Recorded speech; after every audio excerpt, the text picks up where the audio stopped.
सखर मां अपडेट कंदा हलूं। रिपोर्ट कर रहा है हफ़ीज़ लाशारी। सराफ़ा एसोसिएशन सखर की वर्किंग कमेटी जो इजलास सदर हाजी मोहम्मद जावेद मेमन की सदारत हेठ यूनियन ऑफिस सराफ़ा बाज़ार में मुनक़िद थियो, जंहिंमें सराफ़ा एसोसिएशन सखर के सीनियर नायब सदर हाजी गुलाम शबीर भुट्टो, जनरल सेक्रेटरी मोहम्मद ज़ाकिर बंधाणी, नायब सदर Mohammad Yamin, additional general secretary Mohammad Hanif समेत सराफ़ा एसोसिएशन के वर्किंग कमेटी के मेंबरनि वॾे अंग में शिरकत कई। इजलास में सराफ़ा एसोसिएशन सखर के आइनी मुद्दत पूरी थियण ते यूनियन की बॉडी तौर आइंदा चूंडुनि ताईं बाज़ार जा मामला बेहतर अंदाज़ से हलाइण के लिए लियाकत अली के निगरान सदर और शफ़ाफ़ चूंडुनि के लिए मोहम्मद आसिफ मेमन के इलेक्शन कमिश्नर मुक़रर किया।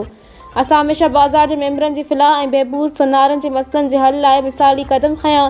सराफ़ा एसोसिएशन सखर सभी मेंबरनि जो अड़ो गुलदस्तो है जिनकी खुशबू अज मुल्क की कुंड कुर्च ताईं पखड़ियल है।